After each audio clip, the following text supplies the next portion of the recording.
Praise God. స్తోత్రం.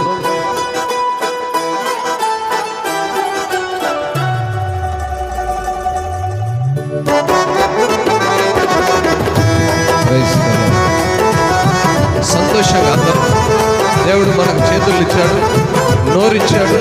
నోరు తెచ్చి సంతోషంగా గణపరుద్దాం. మూగ బొమ్మల వల్లే, స్టాచ్యూల వల్లే ఉండక దేవుడు మనకిచ్చిన ఆరోగ్యాన్ని బట్టి, దేవుడు మనకిచ్చిన చేతులను బట్టి, దేవుడు మనల్ని ఘనపరిచిన విధానాన్ని బట్టి ఆయన స్తుతిద్దాం.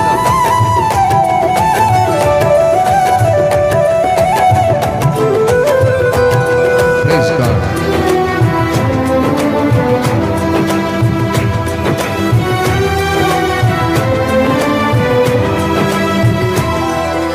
పాడేద స్తుతి గానము, కొనియాడేద నీ నామము.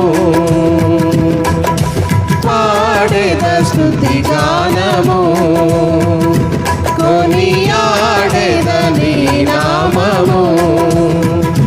నీవేనా ప్రేమానురాగం, క్షణమైనా విడువని స్నేహం, అతి శ్రేష్ఠుడా నా యేసయ్యా.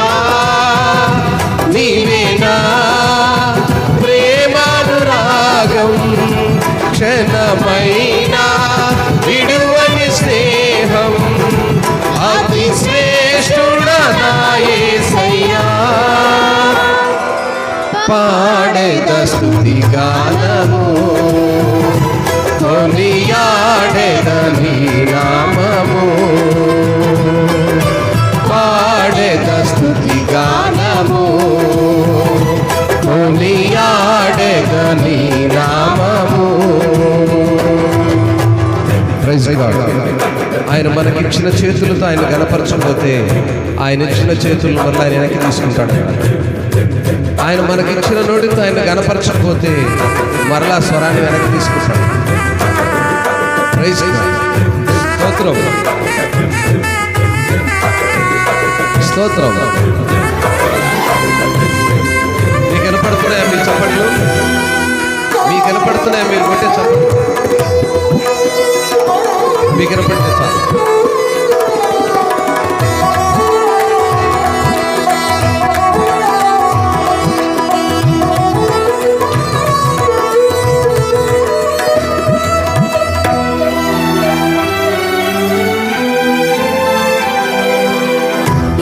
నాకెవ్వరు లేరను కొనగా నా దరి చేరితివే.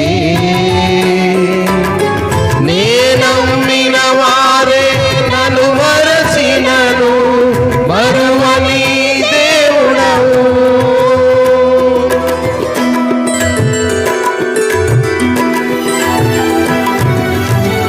ఇలా నాకెవ్వరు లేరను కొనగా నా దరి చేరితివే.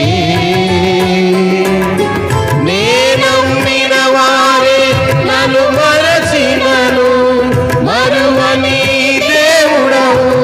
అందరూ కలిసి నీ ఆశలే నాలో చిగురించెను, నీ వాక్యమే నన్ను బ్రతికించెను.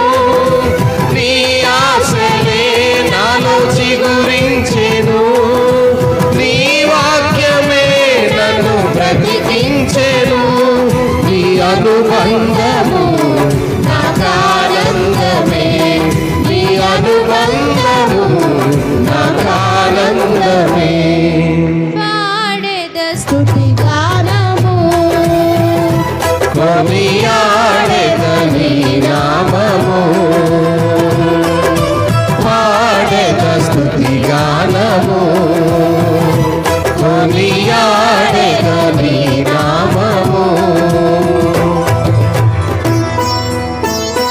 మన ప్రతి అణువుతో ఆయన పరిశుద్ధపరుచున్నాడు. ఆయన రుధిరధారలే ఆయన దర్శనములలో నిలిపించినది.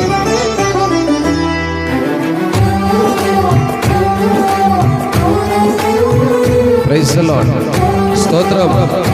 చప్పట్లు కొట్టే వారికి దేవుడు మంచి ఆరోగ్యం ఇచ్చును గాక. Very good. స్తోత్రం.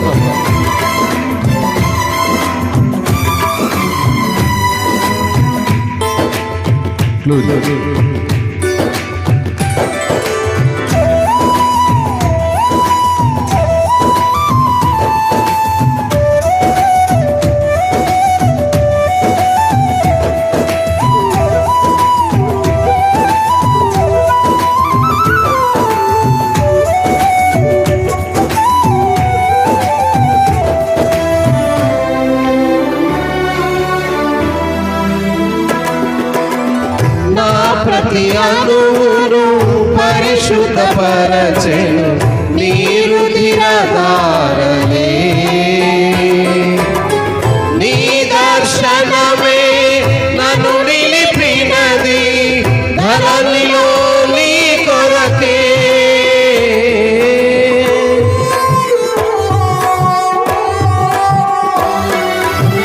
నా ప్రతి అణువును పరిశుద్ధపరచెను నీ రుధిరధారలే. నీ దర్శనమే నన్ను నిలిపినది ధరణిలో నీ కొరకే. నీ చేతులే నన్ను నిర్మించెను నీ రూపమే నాలో కలిగెను. నీ చేతులే మమ్ము నిర్మించెను నీ రూపమే మాలో కలిగెను. నీ అభిషేకమే పరమానందమే. నీ అభిషేకము పరమానందమే. పాడేద స్తుతి గానము కొనియాడెద నీ నామము.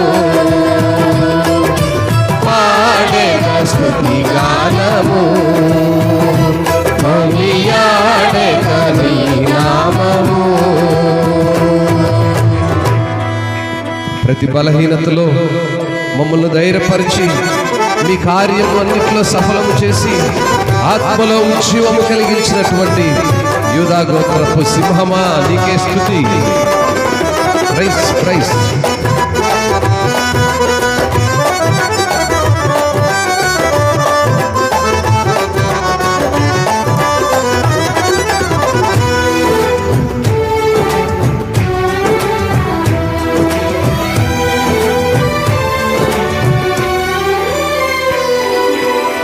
బలహీనతలో నన్ను బలపరచి ధైర్యము నింపితివే. నా కార్యములు సఫలము చేసి ఆత్మతో నడిపితివి.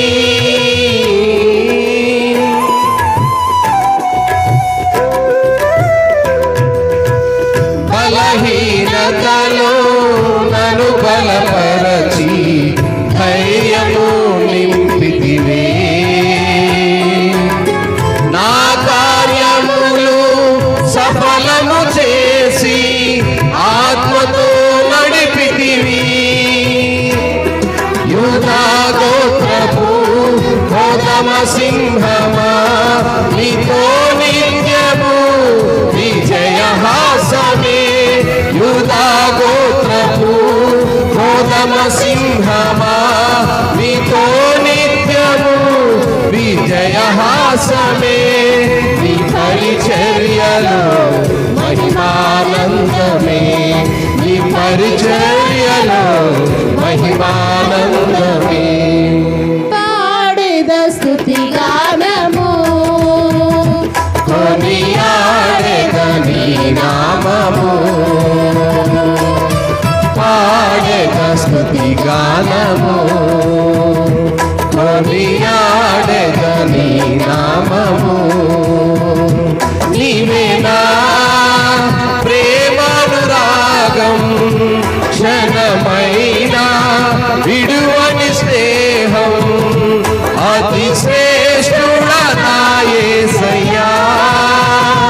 నీవే నా ప్రేమానురాగం క్షణమైనా విడువని స్నేహం అతి శ్రేష్ఠుడా నా యేసయ్యా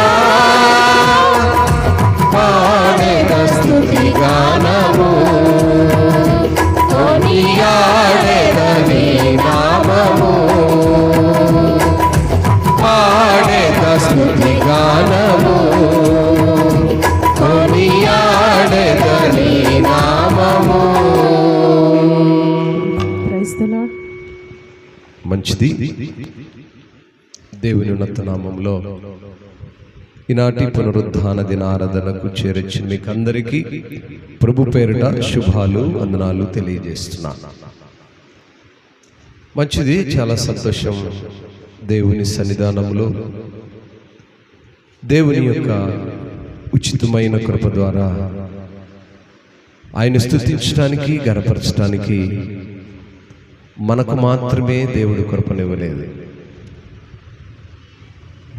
ఈరోజు మనం పాడుకున్నటువంటి ఈ కీర్తన 108వ కీర్తనకు చాలా అనుసంధానంగా ఉంటుంది. ఎందుకు ఉంటూ ఉంది అంటే కీర్తనకారుని యొక్క ఈ కీర్తన యొక్క ఉద్దేశం, ఈ కీర్తన మూలాంశం ఏంటంటే దేవుని మీద విశ్వాస కీర్తన. దావీదు గారు ఆయన మీద ఉన్నటువంటి విశ్వాసమును బట్టి కీర్తన రాశారు. ఈ కీర్తన మొదటి మూల అంశం ఏంటంటే, మొదటి వాక్యం చూడు, దేవా నా హృదయము నిబ్బరముగానున్నది, నేను పాడుచు స్తుతిగానము చేసేదను, నా ఆత్మ పాడుచు. ఏమండి ఎంత చక్కని మాట చూసారా? అందుకే సకాలంలో రావాలి, ఆత్మతో ఆరాధించాలి అంటే, లేదా ఆత్మతో పాడాలి అంటే సమయానికి దేవుని సన్నిధిలో ఉండాలి. దేవుణ్ణి ఎలా కీర్తించాలంటే ఆయన నిబ్బరము, హృదయంలో ఉన్న ప్రతి నిబ్బరమును తొలగివేయాలండి. దావీదు గారు ఏం చేశారు? దేవుని దగ్గర కీర్తిస్తున్నాడు. దేవుని మీద తనకున్న విశ్వాసాన్ని బట్టి దేవుణ్ణి గురించినటువంటి కీర్తన పాడుతున్నాడు. ఎలాంటి కీర్తన పాడుతున్నాడు అంటే ఆత్మలో నుంచి పాడుతున్నాడు. పైకి పైకి పాడట్లా, మనుషుల కోసం పాడట్లా, సరదాగా పాడట్లా, లేదా ఆటలు పాటలు మనం పనులు చేసుకుంటూ ఆ పాటలు పాడుకుంటూ ఉంటాం. మా ఇంటి దగ్గర ఒక అక్క ఉంది, ఒక అక్క చక్కగా బట్టలు ఉతుకుతుంటుంది. ఆమె బయట కూర్చొని బట్టలు ఉతుకుతూ దేవుని పాట బ్రహ్మాండంగా పాడుతూ ఉంటుంది, వాయిస్ హిట్ పెట్టినట్టుగా. అదొక ఆనందం. బట్టలు ఉతుకుతుంది అంటే మేము ఉదయం లేచి తిరుగుతూ ఉంటాం కదా, ఆమె 6 గంటలు లేచి బయట పెట్టి బయటని రోడ్డు మీదే ఇక పాడుతూ ఉంటుంది. దేవుని గురించినటువంటి కీర్తనలు ఘనపరుస్తూ ఉన్నప్పుడు అది ఆత్మలో నుంచి రావాలి. ఏదో వచ్చాం కాబట్టి వరుసలో పాడాలి, 1 2 3 4 5 6 7 8 9. ఆమె పాడింది కాబట్టి నేను పాడాలి, ఆమె వచ్చింది కాబట్టి నేను వచ్చిన. మనము పాడుతున్న కీర్తన ఎక్కడి నుంచి రావాలట? ఆత్మలో నుంచి రావాలి. ఆత్మలో నుంచి ఎప్పుడైతే పాడగలుగుతామో అప్పుడు ఆయనకు కృతజ్ఞతాస్తుతులు చెల్లేది. అప్పుడు ప్రజలలో ఆయన గురించి నువ్వు కీర్తించినట్లుగా అర్థం వచ్చేది. పాటలు ఉరక సరదాగా పాడట్లే. మీరు అనుకుంటుంటారు పాస్టర్ వచ్చి ఒక 9 పాటలు పాడినాక మనం పోసి సరిపోద్ది, అప్పుడు దాకా ఆయనే పిచ్చోడ్లాగా పాడుకుంటుంటాడు, పాపం పని పాటలేక మార్కాపురం నుంచి మన ఊరికి వస్తున్నాడు అని. అందుకేగా మీరు 12కు 1 గంటకు 2 గంటలు కూడా వచ్చేది. భక్తి లేని జీవితాలు ఎలా ఉంటాయంటే అలాగే ఉంటాయి. ఎప్పుడు 2-3 ఉదాహరణలు చెప్తుంటాను. మొదట ట్రైన్ 9 గంటల కంటే 8 గంటల నుంచే స్టేషన్లో ఉంటావు.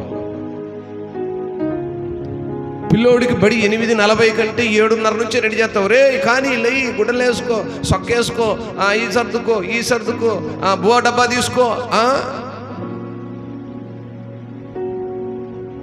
చర్చ్ అంటే మాత్రం 10 గంటలకు, ప్రార్థన అంటే 12 గంటలకు వస్తాం. కీర్తనకారుడు తన ఆత్మలో నుంచి పాడుతాడు, సరదాగా పాడుకోట్లా. దేవుణ్ణి గురించినటువంటి స్తుతిగానము చేస్తూ దేవుణ్ణి కొనియాడుతున్నాడు. పాట అంటే ఏంటి? ఆయన కొనియాడటము, ఆయన ఘనపరచటము, ఆయన హెచ్చించటము.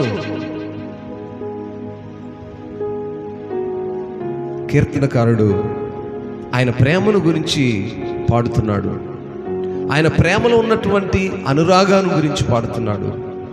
అయ్యా ఒక క్షణము నువ్వు విడిచేస్తే నేను ఏమైపోతానని పాడుతున్నాను.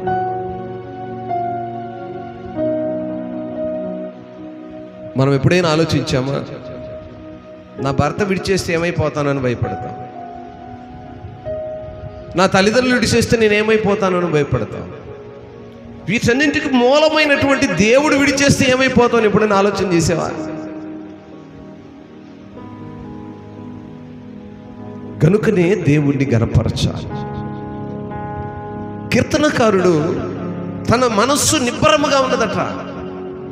నిబ్బరం అంటే మనశ్శాంతిగా, ధైర్యముతో, అయ్యా నేను నిబ్బరముగా నుండి నేను నిన్ను పాడుచు గానము చేస్తూ స్తుతిస్తూ నా ఆత్మలో నుంచి నిన్ను కీర్తిస్తున్నాను. ఆర్డినరీగా కాదు. ఉద్యమం అనేది ఆత్మల నుంచి చల్లరగాలి. పాటను నువ్వు పాడుతున్నప్పుడు మమేకమై ఉండాలి. ప్రతి పదము నీకు అన్వయించుకోవాలి. నా కొరకే ప్రతి పదాన్ని అన్వయించుకోవాలి. ఈ కీర్తనలో అన్నీ అన్వయించుకుంటారు. పాస్టర్ గారు ఏదైనా అన్నారనుకో బాగా అన్వయించుకుంటారు. కానీ కీర్తనకారుడు పరిశుద్ధ గ్రంథంలో రాయబడిన మాటలు ఎందుకు అన్వయించుకోకూడదు?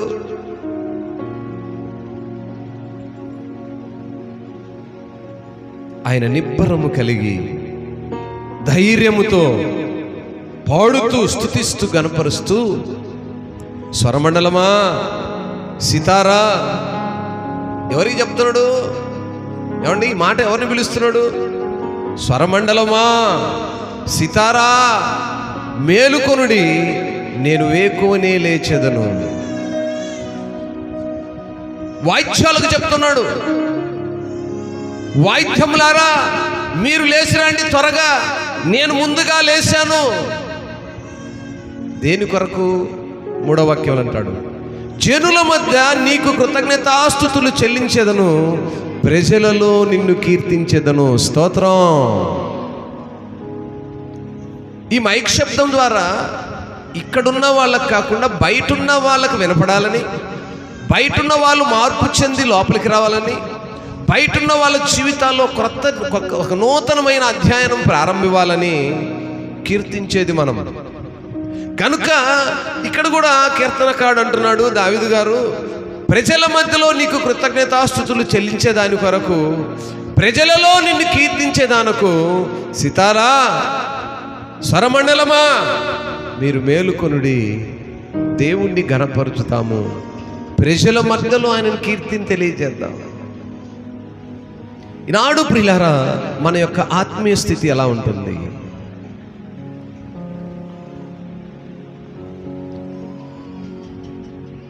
ఆయన కృప ఆకాశము కంటే ఎత్తైనది, నీ సత్యము మేఘములంతా ఎత్తుగానున్నది.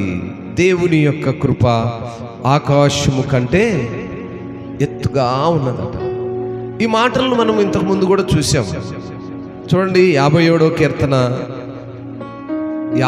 కీర్తనలో ఈ మాటలను ఆల్రెడీ ఇదే మాటలను దావీదు గారు పలికినట్లుగా మనం చూస్తాం.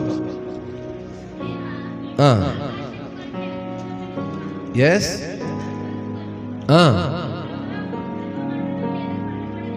ఎస్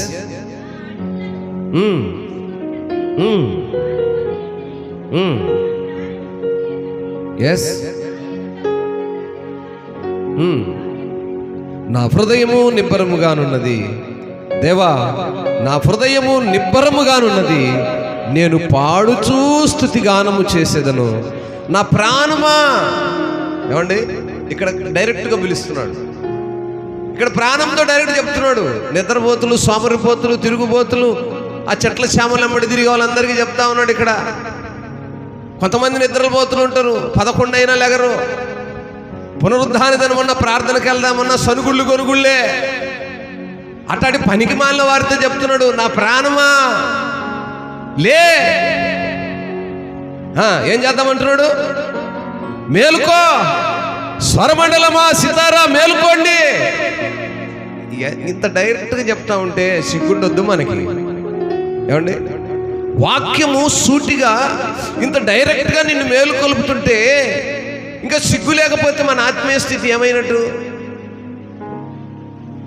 లేఖనాలు పిలుస్తున్నాయి.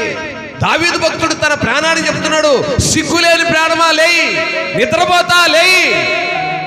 ఈరోజు పునరుద్ధాన దినము, ఆయన ఆరాధించుటకు వెళ్ళాలి. లెగవే, లేపుతూ ఉన్నాడు తన ప్రాణాన్ని, తన ప్రాణంతో చెప్తూ ఉన్నాడు.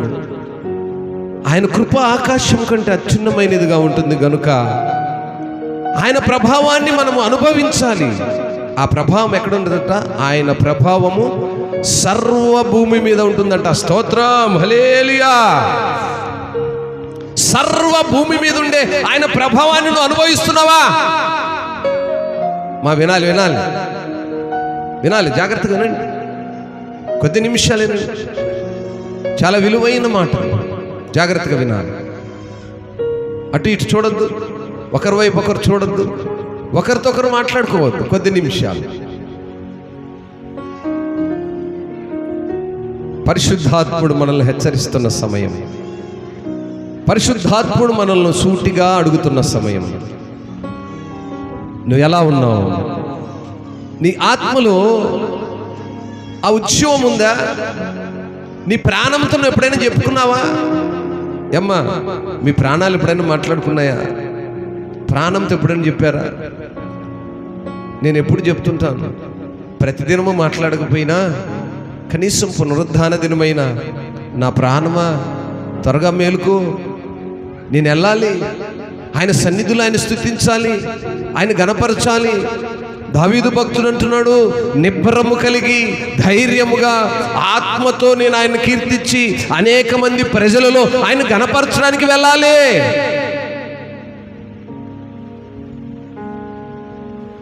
నా ప్రియులారా, దేవుని సన్నిధికి మనం వెళ్తున్నామంటే లెక్కకు మాత్రము కాదు, కానీ నిబ్బరమైనటువంటి ఆయన ప్రభావాన్ని మనం అనుభవించడానికి వెళ్ళాలి.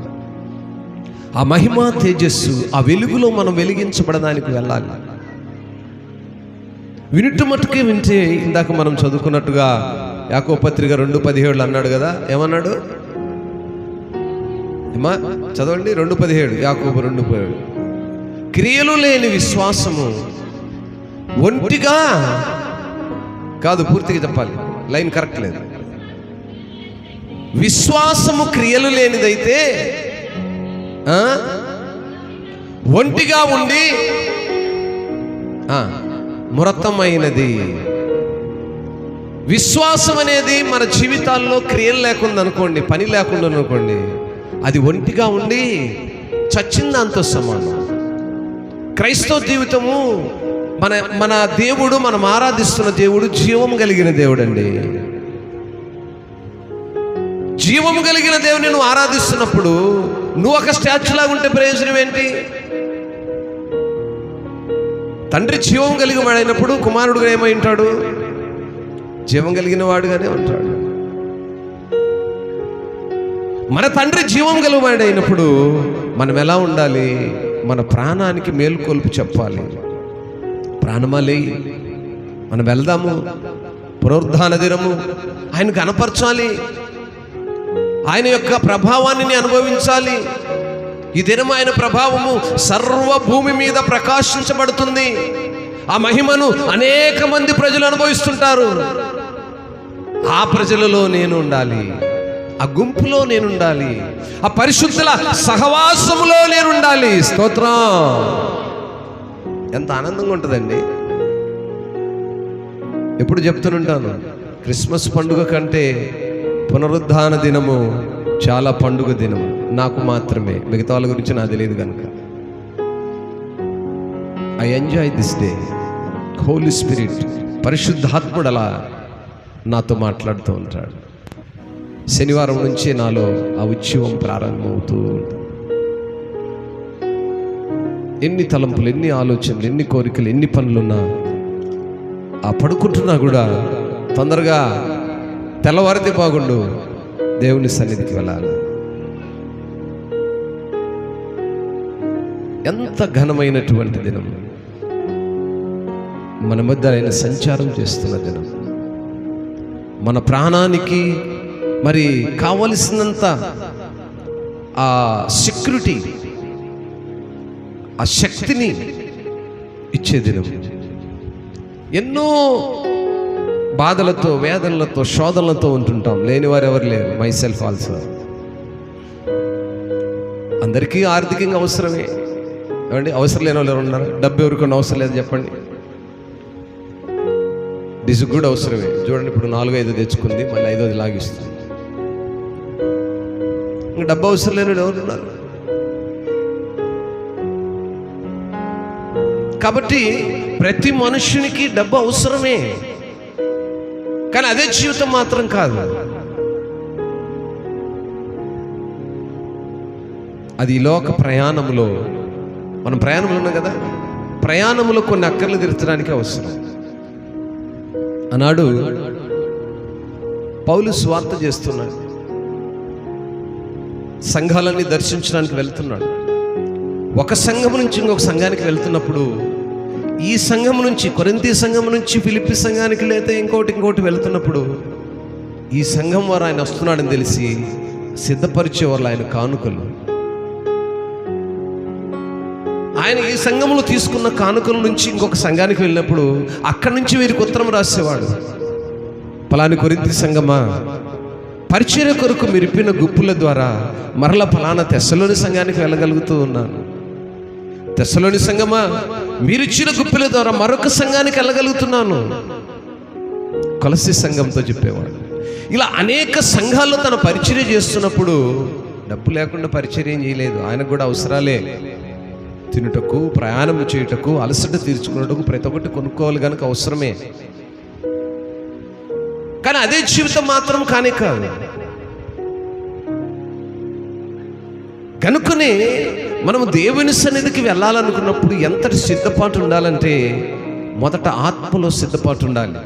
అందుకే శనివారపు విజ్ఞాపన కూడికలు పెట్టుకునేది. ఎందుకంటే శనివారం నుంచి సిద్ధపడాలి, ఆదివారం ఈ సమయం వరకు.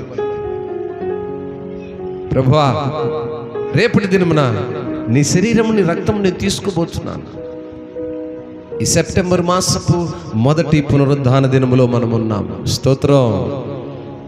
రాత్రి నుంచే సిద్ధపడాలి. అయ్యా, నీ శరీరం, నీ రక్తాన్ని తీసుకుపోతున్నాను. నాలో ఉన్న ప్రతి విధమైనటువంటి లోపములు ఏమైతే ఉన్నాయో మీ నామములో కడగండి అని రాత్రి నుంచే సిద్ధపడుతూ ఉండాలి. కీర్తనకారుడు తన అనుభవాలను పంచుకుంటున్నాడు మనతో. తన ప్రాణంతో మాట్లాడుకుంటున్నాడు, తన ప్రాణంతో చెప్తున్నాడు, నా ప్రాణమా త్వరగా లేగు. ఎంత ఉన్నతమైనటువంటి మాట. నిజంగా నాకు అనిపిస్తుంటుంది, మన వాళ్ళు ఎందుకో వింటున్నారు, ఎందుకో చదువుతున్నారు, ఎందుకో క్రియల్లో కనపరచలేకపోతున్నారు. ఆ ఎందుకో అనేది నాకు పెద్ద ప్రశ్నార్థకంగా మిగిలిపోయింది. చాలామంది పురుషులైతేమి, చాలామంది యవనస్తులైతేమి ఎందుకో వినేంత వరకే సరిపోతుంది, క్రియల్లో కనపరచలేకపోతున్నారు. ఆ క్రియలు లేని విశ్వాసము బ్రతుకున్న చచ్చిన వారితో సమానమని సూటిగా వాక్యము బోధిస్తున్నా గ్రహించలేకపోతూ ఉన్నారు.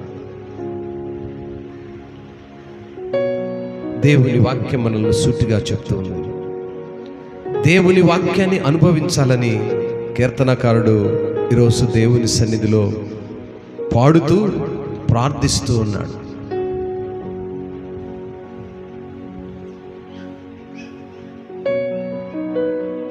ఈ 5వ వాక్యము, 6, 7 వాక్యాల్లో కూడా రాయబడిన ఇవే మాటలను మనం గమనిస్తే 60వ కీర్తనలో కూడా రాస్తాడు. కీర్తనకారుడైన దావీదే 60వ కీర్తనలో కూడా ఇదే సంభాషణలు ఉంటాయి. 60వ కీర్తన 5వ వాక్యం నుంచి చూస్తే అక్కడ ఉంటాయి.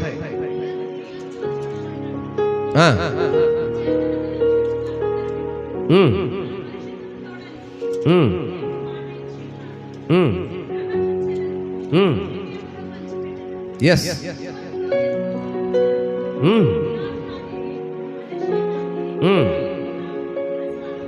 ఎస్,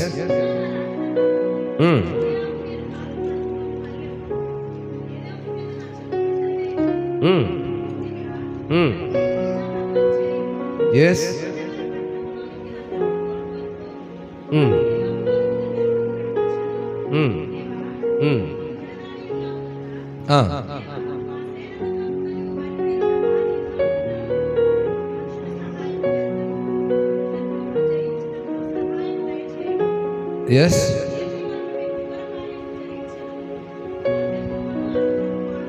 చాలు ప్రియరా. ఈ మాటలను గమనిస్తే ఈ 60వ కీర్తన 7వ వాక్యం నుంచి చివరి వరకు, ఈ 108వ కీర్తన 5-6 వాక్యాల నుంచి చివరి వరకు ఈ సందర్భాలనే తెలియజేస్తూ ఉంటాయి.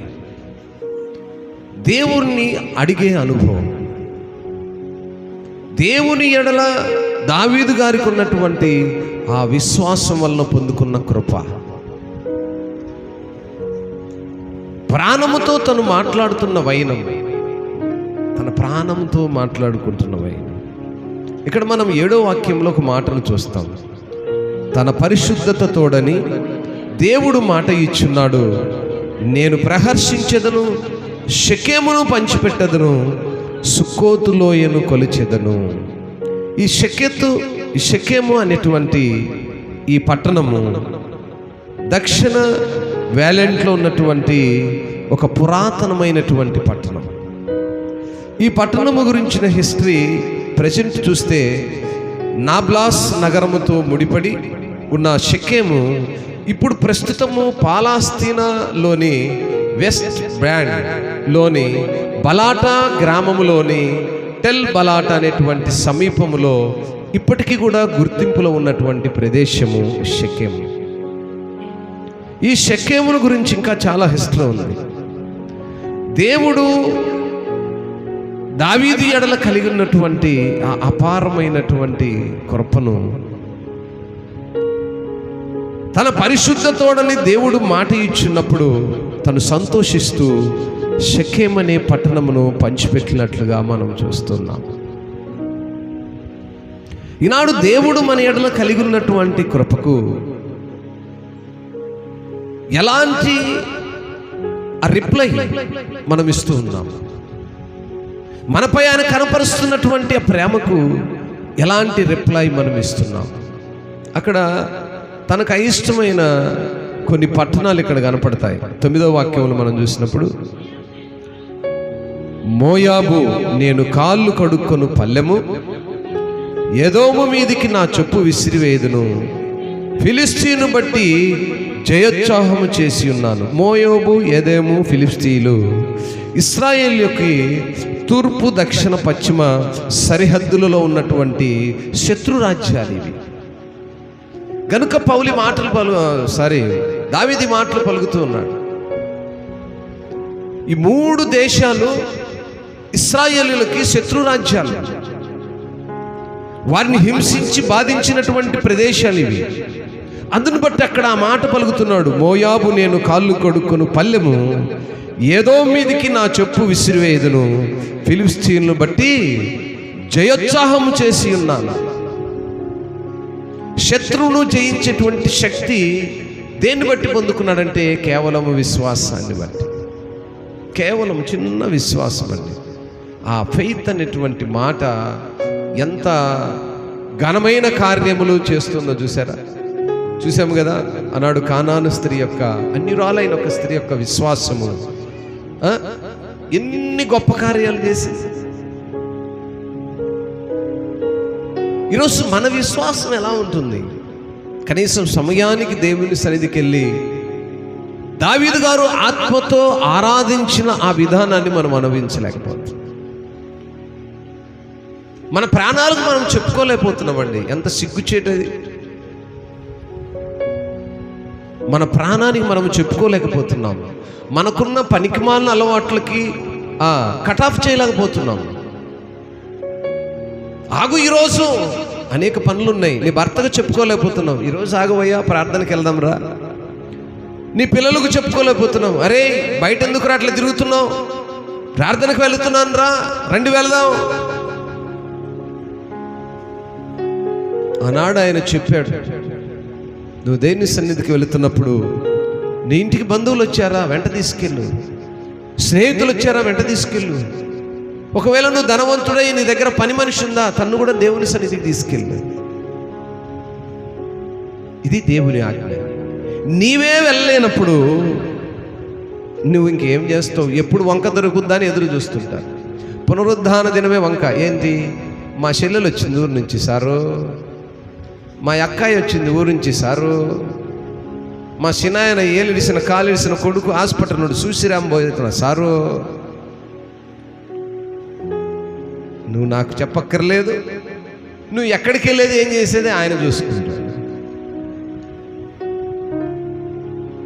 ఆయన సమాధానానికి కర్త, నేను కాదుగా, ఆయనే చూసుకుంటాడు. నువ్వు ఎన్ని అక్కర్లు కలిగి దేవుని విడిచిపెట్టి నీ ఇష్టానుసారముగా పునరుద్ధాన దినము, ఆయన ఆజ్ఞ కట్టడకు గైకొనవలసిన దినము, అన్ని దినాల కంటే విలువైన దినమని ఎరిగి కూడా నువ్వు జంపు కొట్టేదానికి ఏయో చెప్పావనుకో, నాకు ఓకే, నో ప్రాబ్లం. నువ్వు వచ్చినా ఓకే, రాకపోయినా డబుల్ ఓకే.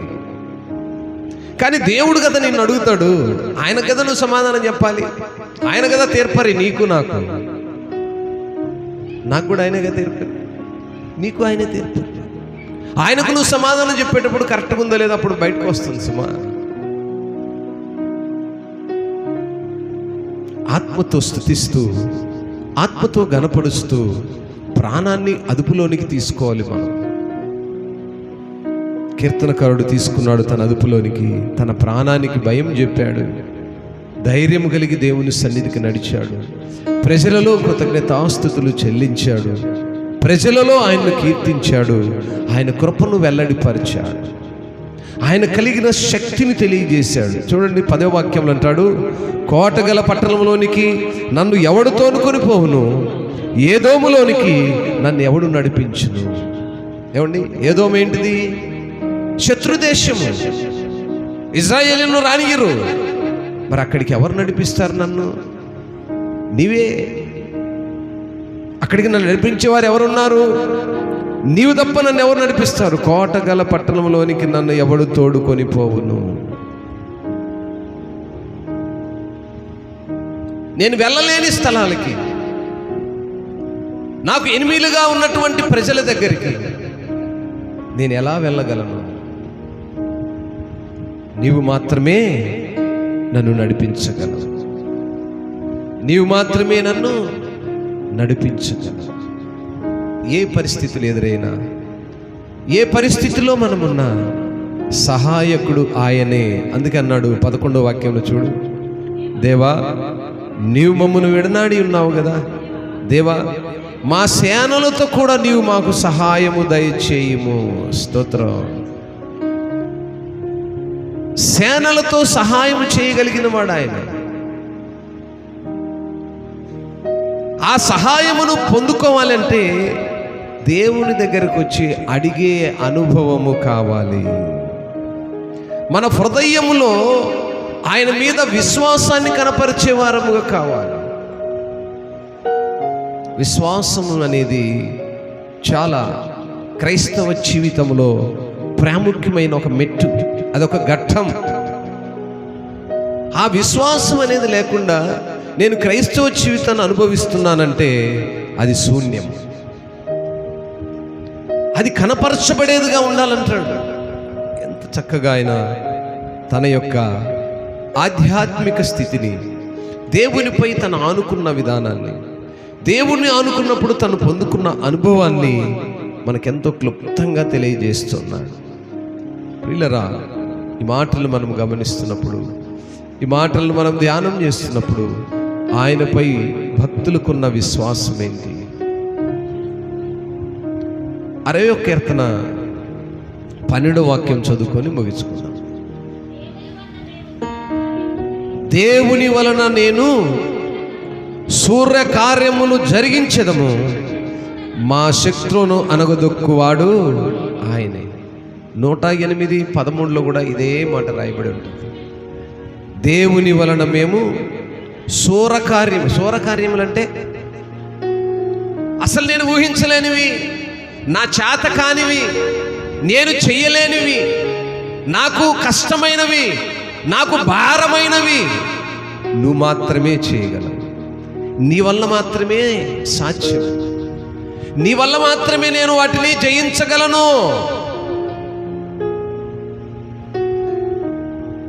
ఇది విశ్వాసం. This is the faith. ఈ విశ్వాసాన్ని కీర్తనకారుడు తెలియజేస్తున్నాడు. నా శత్రువులు కూడా నేను జయించగలవాడను. దేన్ని బట్టి? నిన్ను బట్టి,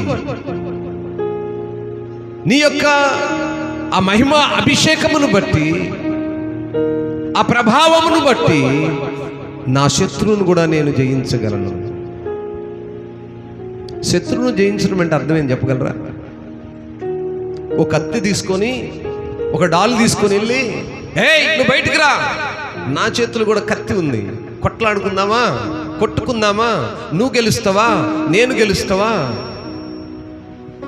అనేటువంటిది కాదు. ఒక శత్రువు నిన్ను ప్రేమించాలి అంటే నీ క్రియలను బట్టి.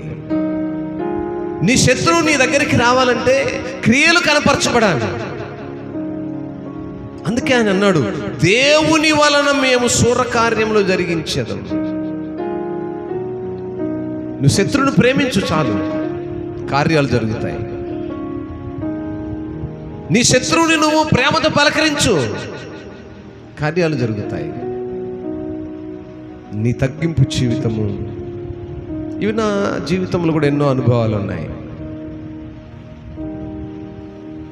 ఎన్నో మార్లు ఎన్నో అనానుకూల పరిస్థితుల్లో ఒక అడుగు నేను వెనకేసి రాగలిగినప్పుడు 10 అడుగులు దేవుడు నన్ను ముందుకు నడిపిస్తున్నాడు. ఇది నా సొంత అనుభవం.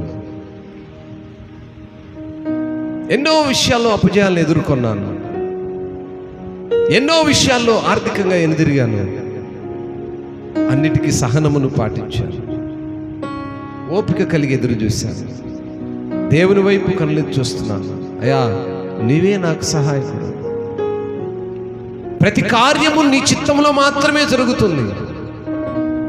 శూర కార్యములు జరిగించు వాడవు నీవే. స్తోత్రం.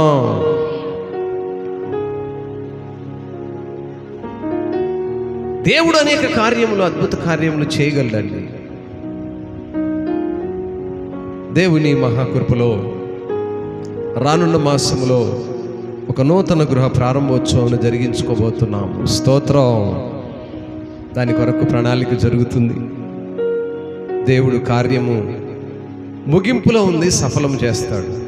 నేను ఊహించని కార్యములు, నా ఊహలో లేని కార్యములు ఆయన మాత్రమే చేయగలడు. ఆయన చేశాడు అంతే. ఏమైనా చేయగలవు, కథ మొత్తం మార్చగలవు, నీ నామముకే మహిమంతా తెచ్చుకొందువు. యేసయ్యా యేసయ్యా నీకే సాధ్యము. యేసయ్యా యేసయ్యా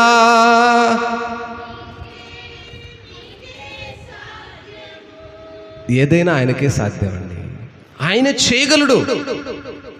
దావీదు గారి అనుభవాన్ని, దేవుని దగ్గర ఆయన చేస్తున్నటువంటి ప్రార్థనను, ఆయనపై ఆయన కలిగి ఉన్న విశ్వాసాన్ని చూస్తున్నప్పుడు ఆయన ఏమైనా చేయగలడు. దేన్నెటైనా మార్చగలడు. అది ఆయనకే సాధ్యం. ఆయన మాత్రమే చేయగలడు. ఇంకెవరూ చేయలేరు. ఏదైనా ఆయన మాత్రమే చేయగలడు. మేలైన ఆయనే చేయగలడు, కీడైన ఆయనే చేయగలడు. నువ్వు ఈరోజు దీనస్థితిలో ఉన్నావా? ఆయనే చేశాడు. నీ కుటుంబాన్ని దరిద్రం వెంటాడుతుందా? ఆయనే చేశాడు. ఈరోజు నువ్వు ఆశీర్వాదకరంగా ఉన్నావా? ఆయనే చేశాడు. సహనము చాలా అవసరం. ఎదురు చూపు చాలా అవసరం. నిరీక్షణ లేకుంటే మనం ఏమీ సాధించలేము. నిరీక్షణ కావాలి. ఓపిక కలిగి ఉండాలి. పట్టుదల కలిగి ఉండాలి. ఆయనతో పెనుగులాడే అనుభవాన్ని కలిగే ఉండాలి. మన యొక్క పరిస్థితులు మరి సంకటించినప్పుడు, కుదుటపడిన స్థితిలో ఆయనతో ఇప్పుడు గట్టిగా ఉండాల్సిన సమయం అదే. లలితమ్మ గురించి నేను చాలాసార్లు దుఃఖపడేవాడిని. అనేక మార్లు దుఃఖపడేవాడిని. పాస్టర్మ నేను అనేక మార్లు అనుకునేవాళ్ళం, ఏంటి ప్రభువా ఎందుకు ఆ కుటుంబంలో అంత బాధాకరమైన పరిస్థితులు కలిగిస్తున్నావు? ఎన్నో శోధనలు ఆ కుటుంబాన్ని ఏంటని, ఎంతో ఆత్మీయంగా ఉండేటువంటి ఆ బిడ్డ వైపు నీకు అనుదృష్టి ఎందుకు పక్కకి వెళ్ళిపోయింది? ఎన్నో అనానుకూల పరిస్థితుల్లో ఎదుర్కొంటున్న విధానాన్ని ప్రార్థన చేశాం. ప్రభువా నీ చిత్తంలో కుమార్తె, కుటుంబము, భర్త, శోధనలు. నేను ఈ గ్రామంకి వచ్చిన మొట్టమొదటి దినాల్లో అప్పుడు పాతూరులో కొన్ని కుటుంబాలు వాళ్ళు కూడా అక్కడే ఉన్నారు. అప్పుడు ఇక్కడికి రాలేదు కొంతమంది, వెళ్తే వాళ్ళు కూడా అప్పుడు అక్కడ కూటమి ఏర్పాటు చేయించింది. అప్పుడు కొన్ని కుటుంబాలు, మోహన్ వాళ్ళు ఇంకా ఎవరో కొంతమంది అక్కడే ఉన్నారు చాలామంది. అక్కడ కూటమి పెట్టినప్పుడు ఈ అక్క ఏలియన్న దగ్గరికి వెళ్తూ ఉండేది. ఆ దినం ఏలియన్న కూడా ఆ కూటానికి వచ్చాను. నాకు తెలియదు ఆయన వస్తాడని. నేను మామూలుగా సంఘ కాపరికి వచ్చాను, వీళ్ళు కూడా అక్కడ ఉన్నారు. తీరా చూస్తే ఏలియన్న అన్నాడు, అన్న ఏం సంగతి అని ఇట్లా మాట్లాడుకుంటున్న సమయంలో ఆ దినాల్లో ఇదంతా 20 సంవత్సరాల వెనుక జరిగిన స్టోరీ. 5,000 రూపాయలు కానుక ఇచ్చి దాదాపు 30-40 మందికి భోజనాలు వండించి కుటుంబ ప్రార్థన పెట్టుకున్నదా. అప్పట్లో మన వల్ల అంతగా నాకెవరు కనపడలా.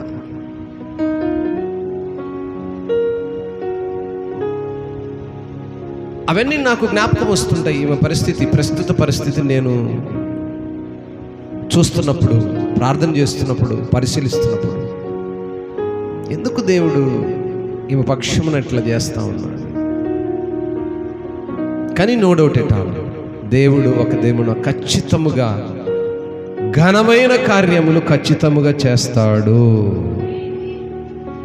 ఇది నిరీక్షణ, నాకున్న నిరీక్షణ. ఆమెకుందో లేదో నాకైతే తెలియదు, కానీ ఆమె కలిగిన గాయాలను బట్టి ఆమె చింతించడంలో ఏమాత్రము సందేహం లేదు. కానీ ఒక దినమున దేవుడు కార్యం చేస్తాడు. ఎందుకంటే ఆయన గాయపరిచేవాడు, గాయాన్ని మళ్ళీ కట్టేవాడు ఆయనే. ఇదే నా నిరీక్షణ. స్తోత్రం. గాయం ఆయనే చేస్తాడు. గాయం అంటే కత్తితో కోసేది కాదు. మనకున్న అనానుకూల పరిస్థితులు, శోధనలు, వేదనలు, ఆర్థిక, శారీరక, మానసికమైనటువంటి అనేక పరిస్థితుల్లో కృంగుతూ ఉంటామే, ఇదే గాయం అంటే. ఈ గాయాన్ని కట్టేవాడు ఆయనే. ఆయన అంటాడు, నేను గాయం చేయవాడను. ఇలా అనేక మంది పరిస్థితులు నేను చూస్తున్నప్పుడు దేవుడు ఏదొక దినమున గొప్ప కార్యం చేస్తాడు. ఆ నిరీక్షనే ఈరోజు మనము దావీదు గారి యొక్క జీవితములో, తన అనుభవములో 108వ కీర్తనలో చూస్తున్నాం. దేవుని మీద ఆయనకున్న విశ్వాసపు కీర్తన. ఆ విశ్వాసంలో ఆయన దేవుణ్ణి నాకు అది ఇది అని అడగట్లేదు. ఇక్కడ చాలా టర్నింగ్ పాయింట్ ఉంది. ఇక్కడ ఆయన తన కష్టాన్ని నేను చెప్పుకోవట్లేదు. నేను ఏదో కోల్పోయాను, నాకు ఏదో కావాలి, లోకంలో ఉన్నాయన్నీ నాకు దూరం అయిపోతున్నాయి, అవన్నీ నాకు ఇవ్వని అడగట్లేదు. తన ప్రాణాన్ని తన కంట్రోల్లోకి తెచ్చుకుంటున్నాడు. ఆత్మలో కావలసినటువంటి పరిశుద్ధత కొరకు ఎదురు చూస్తున్నాడు. బయటికి మనము 40 రూపాయలు 70 రూపాయలు సబ్బేసి రుద్దుతున్నామే, ఆ శరీరాన్ని ఆయన చూడట్లా. నీవు కడగలేని హృదయం ఒకటి ఉంది, నీవు కడగలేని ఆత్మ ఒకటి ఉంది. దాన్ని ఆయనే కడగాలి. అందుకంటాడు, హిస్సోపుతో కడగమని అడుగుతాడు. ఎందుకంటే అది నువ్వు కడిగేది కాదు, ఆయనే కడగాలి. ఆ ఆత్మ కొరకు ఆయన ప్రార్థన చేశాడు, కీర్తన పాడాడు, దేవునితో మమేకమయ్యాడు, ప్రాణానికి చెప్పుకున్నాడు. ఈరోజు మన ప్రాణాలు ఎన్ని కంట్రోల్లో ఉన్నాయండి? ఎంతసేపు చెప్పినా వినటం మట్టుకే, కానీ ప్రాణాన్ని కంట్రోల్లోకి తెచ్చుకోలేకపోతున్నాం. మనసును ఒక నిర్దిష్టమైనటువంటి స్థలంలో ఉంచుకోలేకపోతున్నాం. ప్రాణానికి కట్టుడు చేసుకోలేకపోతున్నాం. ఈరోజు ఆగు, ఇది పునరుద్ధాన దినము, దేవుని దినము, పరిశుద్ధుల గుంపులో నేను నిలబడాల్సిన దినము, ఆ సహవాసంలో నేను ఉండాలి, ఆయనతో నేను, ఆయనతో నాతో ఆయన మమేకమయ్యే దినము కనుక ఈరోజు నేను ఎక్కడికి రాను, ఎక్కడికి వెళ్ళను, నా సమస్తాన్ని ఆయనకు అప్పగించాలి అని మన ప్రాణాన్ని కంట్రోల్లోకి తీసుకోవాల్సినటువంటి ఆవశ్యకతను కీర్తనకారుడు తెలియజేస్తున్నాడు. కనుక నా ప్రియ దేవుని సంగమా, మన ఆత్మీయ స్థితి కేవలం మటుకే ఉండకూడదు, కానీ అద్భుత కార్యములు మన జీవితాల్లో జరిగేవిగా మనం చూడాలి. ఒక్క మాట చదివి వాక్యాన్ని ముగించుకుందాం. ఆదికాండము 49వ అధ్యాయము 10వ వాక్యాన్ని చూద్దాం. షిలోహు వచ్చే వరకు యూదా యొద్ద నుండి దండము తొలగదు, అతని కాళ్ళ మధ్య నుండి రాజదండము తొలగదు, ప్రజలు అతనికి విధేయులయ్యుందురు. ఆమేన్. ప్రియులారా, నీవు కావలసినది ఏది నువ్వు పొందుకోవాలన్నా మొదట ఏమై ఉండాలి? దేవునికి విధేయులై ఉండాలి. దేవునికి విధేయతను కనపరచబడాలి. విధేయత లేకుండా మనం ఏమి పొందుకోలేమండి. ఇప్పుడు విధేయతను గురించి ఇంతమంది కూడా చెప్పాను కదా, మొన్న కూడా చెప్పాను. ఏ పోలీస్ స్టేషన్కో, ఏ కలెక్టర్ దగ్గరకు, ఏ ఎమ్మెల్యే దగ్గరకు వెళ్ళారనుకోండి, ఎంత విధేయతతో ఉంటారండి, ఎంత విధేయత కనపడుతుందో. ఎందుకు? భయం. అక్కడ నీవు కావాలనుకున్నది, నువ్వు కోరుకున్నది నువ్వు పొందుకోవాలంటే లైవ్లో దొరుకుతుంది అక్కడ కదా. ఓ రేషన్ కార్డు రావట్లేదు, ఎంఆర్ఓ దగ్గరికి వెళ్ళాలి.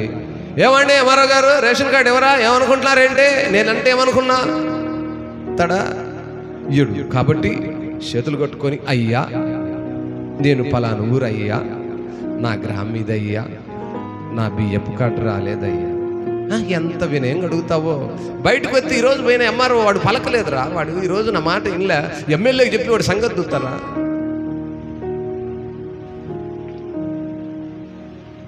విధేయత అండి. ఒక సామాన్య మనుషుని దగ్గర సామాన్యమైన నీ కోరికలు తీర్చుకోవడానికి, నీ అక్కర్లు తీర్చుకోవడానికి ఎంత విధేయతను కనపరుస్తావో. దేవుడు అంతకంటే బలహీనుడా? ఆ ఎంఆర్ఓను సృజించిన వాడు కూడా దేవుడే. ఆ ఎంఆర్ఓను నడిపిస్తున్నవాడు కూడా దేవుడే. ఆ ఎంఆర్ఓ కూడా దేవుని దగ్గర ప్రాధేయపడే బయటకు వస్తున్నాడు. ఆ మనిషికి మొక్కుతున్నావు, ఆ మనిషికి విధేయత చూపిస్తున్నావు, ఆ మనిషి కంటే కలిగి ఉన్నటువంటి భయము, భక్తి దేవుని వల్ల కనపరుస్తున్నావా? తన పిల్లలు ఆయన ఎదుట విధేయతను కనపరచాలి. ఆయన పిల్లలు ఆయన ఎదుట విధేయత కనపరుస్తారు. కనపరచిన వారి పట్ల ఆయన ఉంటాడు. అవిధేయతతో ఏ కార్యాలు జరగవండి. మీరు ఒక మాట ముగిచేస్తున్నాను. రక్తస్రావం కలిగినటువంటి స్త్రీ తెలుసు. ఆమె వీడియోను మీరు పర్టికులర్గా వీడియో రూపంలో చేశారు, చూడండి. ఆ స్త్రీ రక్తస్రావం కలిగి రక్తము ధారలై పారుతూ ఊరికి దూరంలో ఉంటూ ఉంటుంది. ఊరిలోనికి ఆమె నానియరు. అలాంటి సమయంలో యేసు ప్రభువారు ఆ ప్రాంతము, ఆ దగ్గర సమీపంలో సువార్తను ప్రకటిస్తున్న సమయంలో శిష్యులు కూడా ఆయన వెంబడిస్తూ ఉంటారు. శిష్యులు కూడా ఆయన వెంబడిస్తున్నప్పుడు ఆ కోనేటి దగ్గరికి, ఈయన ఆ సంచారం చేస్తున్న ప్రాంతముకు మధ్య దూరంలో ఆమె నడుస్తున్న మార్గం అంతా రక్తపు మరకలు కనిపిస్తూ ఉంటాయి. దాన్ని శిష్యులు ఇద్దరు గమనించి వెంబడిస్తారు. ఈ రక్తం ఏంటి కనుచూపు మేర కనపడుతుంది, ఇక్కడ ఎవరో పడిపోయి ఉండాలి, ఎవరో చనిపోయి ఉండాలి, ఏదో జరిగి ఉండాలని ఆ రక్తం మరకలను వెంబడిస్తూ పోతూ ఉన్నారు. కోనేరు దగ్గరికి వెళ్ళేసరికి ఈ రక్తస్రావం కలిగిన స్త్రీ ఉంటుంది అక్కడ. ఆ స్త్రీ కోనేరులో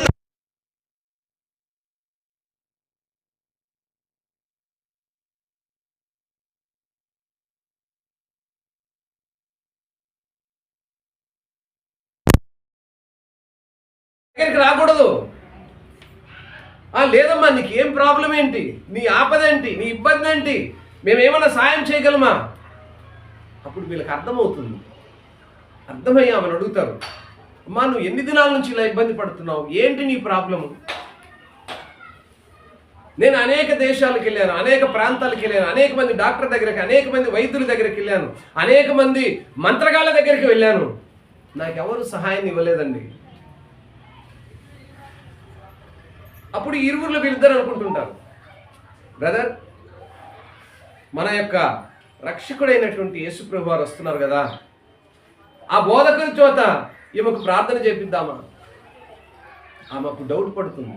అప్పుడు అంటుంది, లేదండి చాలామంది వైద్యులు చాలామంది చూశారు, ఇది ఎవరి వలన కాని రోగము అన్నప్పుడు వారు ఇరువురు ఒకరినొకరు మాట్లాడుకుంటున్నప్పుడు ఆ సంభాషణ గమనించిన ఆమె నా వల్ల కాదని కానీ, సరే ఆమె వినట్లేదు కదా మనం వెళ్ళిపోదామని వాళ్ళు రిటర్న్ అయినప్పుడు మరలా పిలుస్తుంది. అప్పుడు ఆమె చెప్తుంది, ఎవరు ఆ మరణంలో నుంచి చనిపోయినప్పుడు లేపిన యేసు అనబడారేనా? గుడ్డి వాళ్లకు కళ్ళు తెప్పించినటువంటి ఆ యేసు అని ఆయనేనా? అయితే నేను వచ్చి ఆయన యొక్క చెంగును ముడతాను. లేదమ్మా అవకాశం లేదు, అలా ముట్టడానికి వీల్లేదు, నీకు అవకాశం ఇవ్వరు. లేదయ్యా నేను వస్తాను అని ఆ గుంపులోకి వెళ్ళిపోతుంది. అందరూ నెట్టేస్తూ ఉంటారు, ఆమె వెళ్ళిపోతుంది, నెట్టేస్తూ ఉంటారు, వెళ్ళిపోతుంది. చివరికి ఒక్కసారిగా వెళ్ళిపోయి ఆ యొక్క చెంగును పట్టుకుంటారు. ఆయన నడుము కట్టుకున్న తాడును తాకుంది. కేవలము తాడు మాత్రమే, ఆయన నడుము కట్టుకున్న తాడును మాత్రమే తాకు. వెంటనే ఆయన అంటాడు, నాలో నుంచి మహిమ బయటికి వెళ్ళింది, ఎవరో నన్ను తాకారు. ఎవరు? అందరూ ఒకరి వైపు ఒకరు వస్తారు. ఎవరు? నేనా. అప్పుడు అక్కడ ఉన్నటువంటి యూదులైన వాళ్ళు ఏం చేస్తున్నారు, అయ్యో మీరు ఆమెను తాకూడదు, ఆమె రక్తస్రావం కలిగిన స్త్రీ, ఆమెను ముట్టకూడదు. దాని దగ్గర తీసుకొని పరిచయం చేసి పలకరించి, నీ విశ్వాసమే నీకు స్వస్థతనిచ్చింది, అయ్యా ఇప్పుడే నేను స్వస్థపడిపోయినాను అని ఎంతో సంతోషాన్ని కలుగుతుంది. విశ్వాసం అనేది అలా అనేకమైనటువంటి అద్భుత కార్యాలు చేస్తున్నాయి. లేఖనాల్లో మనం చూస్తున్నాం. కానీ ఇక్కడ ప్రశ్నార్థకమైనటువంటి క్వశ్చన్ ఏంటంటే, మనం ఎందుకు చూడలేకపోతున్నాం? రైట్? I'm right? మనం ఎందుకు చూడలేకపోతున్నాం? మనం ఎందుకు ఆ కార్యాలు మన యొక్క జీవితాల్లో జరగట్లేదు? మన విశ్వాసము ఆవగింజంత కూడా కనపడట్లేదు. మన క్రియలు దేవునికి ఇష్టమైనవి కావు కనుక, ఆయన ఆజ్ఞలను ఆయన కట్టలను మనం అనుసరించలేని స్థితిలో ఉంటున్నాం కనుక దేవుని కార్యాలు మనం చూడలేకపోతున్నాము. దేవుని కార్యాలు చూడాలి అంటే మన విశ్వాసము ఆ విధంగా కనపరచబడాలి. నమ్మాలి. నమ్మిన వానికి రక్షణ, నమ్మని వానికి శిక్ష. మార్కు 16:16 ఉంటారు కదా. నమ్మకపోతే శిక్ష. ఎన్ని దినాలు నమ్మకుండా ఉంటావు? ఎన్ని దినాలు శిక్షకైన పాత్రుడుగా ఉంటావు? దేవుని యొక్క పిలుపు, దేవుని సేవకుల యొక్క బోధన, దేని కొరకు ఇవన్నీ? నీ జీవితం మారాలని, బ్రతుకులు మారాలని, ఆత్మ దేవుని దగ్గరికి వెళ్ళినప్పుడు సమాధానం చెప్పుటకు సిద్ధపాటు కలిగి ఉండాలి. అట్టి కృపలో దేవుడు ఈ వర్తమానం ఉన్న బిడ్డల యొక్క జీవితాల్లో నూతన కార్యములను, వారి బ్రతుకులను మార్చి నూతనమైన విధానంలోనికి నడిపించును గాక. ఈ మాట చేత ఆదరించబడదును గాక. ఈ మాటలు అనేక మంది బండబారి వారి బ్రతుకులను ఆయన వైపు చూసును గాక. దావీదు గారి వలె వేకువజామునే లేసి తన ప్రాణముతో మాట్లాడి, నా ప్రాణమా, మనం ఆయన సన్నిధికి వెళ్ళాలి, ఆయన గణపరచాలి, ఆయన స్తుతించాలి, ఆత్మతో సత్యముతో ఆయన ఆరాధించాలి. గనుక ప్రాణమా సిద్ధపడదామా? కీర్తించుటకు వెళదామా? ఘనపరచుటకు వెళదామా?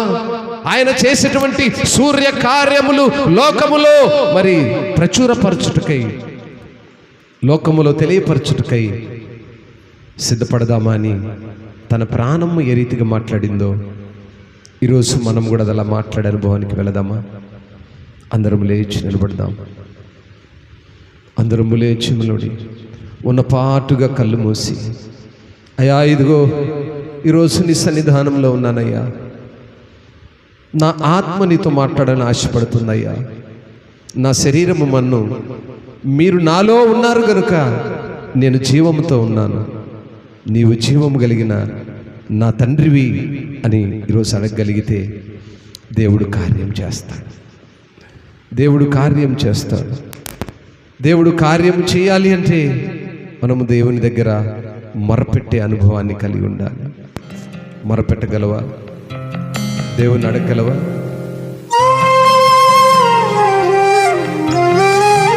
ఆత్మతో మాట్లాడదాం. ఆత్మతో సత్యంతో ఆరాధిస్తాం.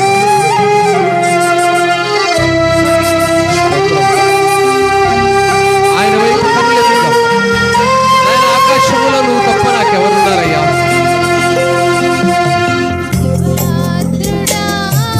స్తోత్రార్హుడా, స్తుతులందుకో పూజార్హుడా, స్తుతి పాత్రుడా, స్తోత్రార్హుడా, స్తుతులందుకో పూజార్హుడా. ఆకాశమందు నీవు తప్ప నాకెవరున్నారు నా ప్రభు. ఆకాశమందు నీవు తప్ప నాకెవరున్నారు నా ప్రభు. స్తుతి పాత్రుడా. ఎస్, అవునైనా నా శత్రువులను నా ఆత్మనాలో కురికిన వేళలో శత్రువుల చేతులను విడిపించేవాడు నీవే. నేను నమ్మిన వేళలో నన్ను కాపాడి నడిపించి రక్షించేవాడు నీవేనయ్యా. అవునైనా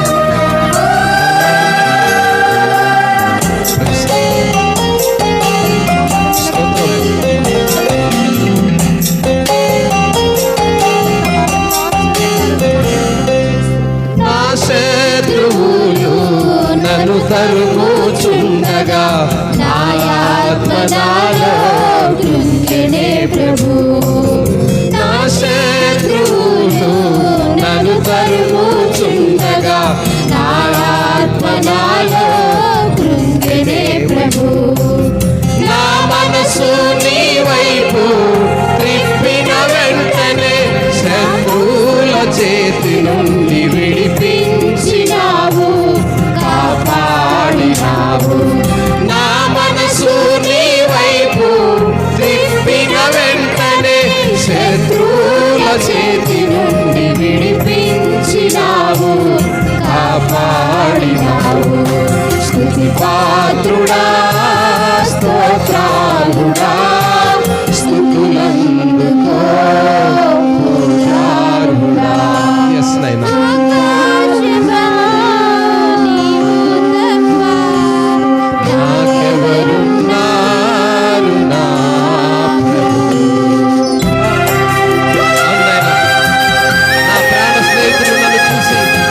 దూరాన నిలిచిపోయినప్పుడు నీ వాక్యము నా త్రోవకు వెలుగై నన్ను నిలిపి నీ సన్నిధిలో నీ సంఘములో నన్ను నిలవబెట్టుదయ్యా.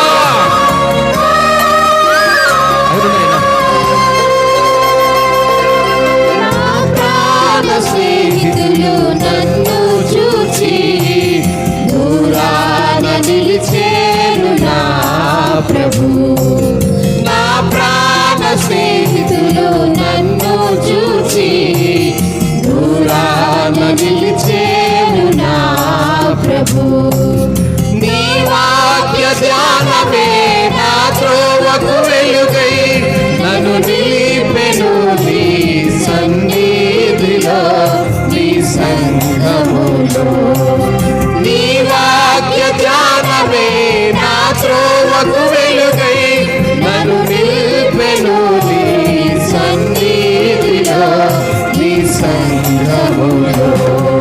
స్తుతి పాత్రుడా, స్తోత్రార్హుడా, స్తుతుల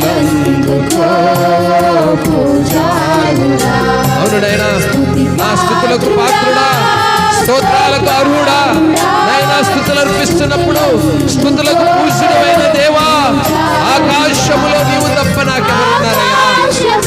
నీవు తప్ప నన్ను కాపాడువాడెవరున్నాయా? నీవు తప్ప ఈ లోకంలో నాకు వేరే ఎవరున్నారయ్యా? ఆకాశమందు నీవు తప్ప నాకెవరున్నారు నా ప్రభు? స్తుతి పాత్రుడా. ఎస్, అవును నాయనా, మా స్తుతుల పైన ఆసీనుడా మీకు స్తోత్రాలు. ఉన్నతుడా మీకు వందనాలు. నిన్న నేడు నిరంతరము ఏకరీతిగా ఉన్నవాడా నీకు స్తోత్రాలు నాయన. ఇదిగో ప్రభువా, ఎంతమంది ఆశ కలిగి, ఎంతమంది ప్రభువా వారి శత్రువులైనటువంటి అపవాది సంబంధమైన కార్యములు తరుముచున్నప్పుడు నాయనా నీ వైపు చూసి వారి ఆత్మలో కృంగిన బిడలను మీరు జ్ఞాపకం చేసుకోమని ప్రార్థిస్తున్నామయ్యా. ఆత్మలో దాహము కలిగి, ఆత్మలో ప్రేరణ కలిగి, ఆత్మ ద్వారా నిన్ను గణపరుస్తూ ఆరాధిస్తూ ఏమి కొదుగలిగున్నారో నాయనా, స్నేహితులు నెట్టివేసినప్పుడు, అన్నదమ్ములు నెట్టివేసినప్పుడు, రక్త సంబంధులు నెట్టివేసినప్పుడు నాయనా నీవు నాకు తోడుగా ఉండి నన్ను నడిపించేవాడవుగా ఉండి నా ఆత్మలో ధైర్యమును పుట్టించి కష్టములలో, శ్రమలలో, నిందలలో, అవమానములో నన్ను ఎత్తిపెట్టిన దేవా నీకే స్తోత్రమయ్యా. మా స్థుతుల పైన ఆశీనుడా నీకు స్తోత్రం. నెమ్మది కలిగిన హృదయముతో, నెమ్మది కలిగినటువంటి మనసుతో, ఆత్మలో నిన్ను కలిగిన వారమై కుంగిన వేళలో మా ఆత్మకు ప్రభువా కావలసినటువంటి సంతుష్టి అయినటువంటి బలమునిచ్చి సర్వభూమిలో నీ మహిమను ప్రచురపరచుటకై, సర్వములములో నిన్ను గూర్చినటువంటి సువర్తమానమును ప్రకటించుటకై మమ్ము లేవనెత్తిన దేవా మీకు స్తోత్రాలయ్యా. ఎవరు ఏ కొదువు కలిగి ఉన్నారు, ఏ బిడ్డలు ఎక్కడ కలిగి ఉన్నారు, హృదయాంతరంగములో నుండి నిన్ను ఆరాధిస్తున్నారు రోషము కలిగిన బిడ్డలై క్రైస్తవ సమాజములు ప్రభువా నిన్ను కలిగిన బిడ్డలై, క్రీస్తును కలిగిన బిడ్డలై, క్రీస్తు యొక్క జీవమును కలిగిన బిడ్డలై నాయనా నీడల సత్యము, ఆత్మలో ప్రేరణను, ఆత్మ కావలసినటువంటి శుద్ధిని, ఆత్మలో కావలసినటువంటి చేయుతను, బలమును, ఆరోగ్యమును, మహిమను, అభిషేకమును ప్రతి ఒక్క బిడ్డలపై ఇప్పుడే రిలీజ్ అవును కాక నాయన. వారి యొక్క ఆత్మలు శుద్ధీకరించబడును కాక. దావీదు గారి వలె ప్రాణముతో మాట్లాడుకుందరు గాక. నా ప్రాణమా మేలుకొనుము, ఆయన స్తుతిద్దాం, ఆత్మతో ఆయన కనపరుద్దాం, ఆయన మన పట్ల కలిగి ఉన్నటువంటి నిరీక్షణను స్థిరపరుద్దాం అనేటువంటి కృపలో ఎత్తిపట్టమని ఆరాధనలో పాల్పంచుకుని బిడ్డలు నీ కృపలో జ్ఞాపకం చేసుకో నాయన. ఇదిగో నీ బిడ్డలతో మీరు మాట్లాడినటువంటి ఉన్నతమైన ఉపదేశమును బట్టి మిమ్మల్ని స్తుతిస్తూ, నీ దాసునికి ఇచ్చిన ఆరోగ్యాన్ని బట్టి, నీ దాసుని సంపూర్ణమైనటువంటి నాయన మహిమాభిషేకముతో నింపిన వారై బిడలతో ఈ రీతిగా మీరు మాట్లాడుతున్న విధానాలను బట్టి కూడా మీకు స్తోత్రాలయ్యా. ఆత్మలో బలమును దయచి, ఇంకా నైనా అనేకంగా అయినటువంటి ఉజ్జీవమును దయచి, శక్తి కలిగిన నడిపింపును దయచి బిడలు గ్రహించుటకును నీ దాసుల్లో ప్రభువా మీరుంచినటువంటి రోషము కలిగిన మాటల ద్వారా తండ్రి అనేక మంది బ్రతుకులు మార్చబడ్డకు కృపనిమ్మని ఆరాధనలో చేరి బిడ్డలు నీకు పట్టుకోమని ఇంతవరకు మీరు మాతో ఉండి సంభాషించిన ప్రతి మాటను బట్టి మిమ్మల్ని స్తుతిస్తూ మా ప్రియుడు మా రక్షకుడు నజరేయుడైన యేసయ్య ఘనమైన ఉన్నతమైన ప్రశస్తమైన నామములో ప్రార్థించి మనవులన్నీ అడిగి వేడుకొని ఈ ఆరాధన మీకే సమర్పించుకొని ఉన్నాము తండ్రి. ఆమేన్.